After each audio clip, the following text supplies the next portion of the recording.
ها صالحته؟ لا. ليه مرضيش ولا ايه؟ انا ما رحتلوش اصلا. ليه كده يا كريم؟ عشان انا فكرت في الموضوع يا سماح. لقيت نفسي لو رحت له يبقى انا كده بهزق نفسي. انت نسيتي هو عمل معايا ايه لما رحت حاولت اتكلم معاه الفتره اللي فاتت؟ كل ده ايه وهو عارف ان هو اللي غلطان. مش مهم بقى مين الغلطان، انت ولا هو؟ انتوا في الاول والاخر اخوات يعني. لا الكلام ده ما ينفعش مع يوسف. لو انا رحت كلمت يوسف دلوقتي يبقى انا كده باكد ان انا اللي غلطان، وهو ساعتها ممكن يعمل فيها مليون حاجه ورا حاجه. ما انت ما تعرفيش دماغ يوسف. يوسف مش سهل. ده مش بعيد لو رحت له هو يخليني اروح للشام واعتذر له وابوس على راسه كمان. ده مش بعيد اصلا يخليني ما اكلمكيش تاني. يا بنتي دول عشره العمر وانا فاهم بيفكروا ازاي.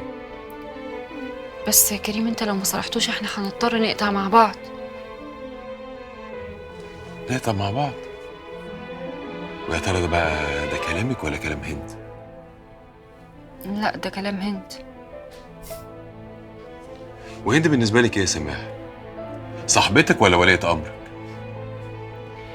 لا يا كريم، هند ولية امري، وكلامها يمشي عليا انا وعلى اهلي كمان، عشان هند اللي عملته معايا ومع اهلي محدش عمله معايا قبل كده. وسماح اللي قدامك دي هند هي اللي عملتها، ولو اقول لك هند عملت معايا ايه هحتاج اكتر من سنه عشان احكي لك. تمام يا سماح.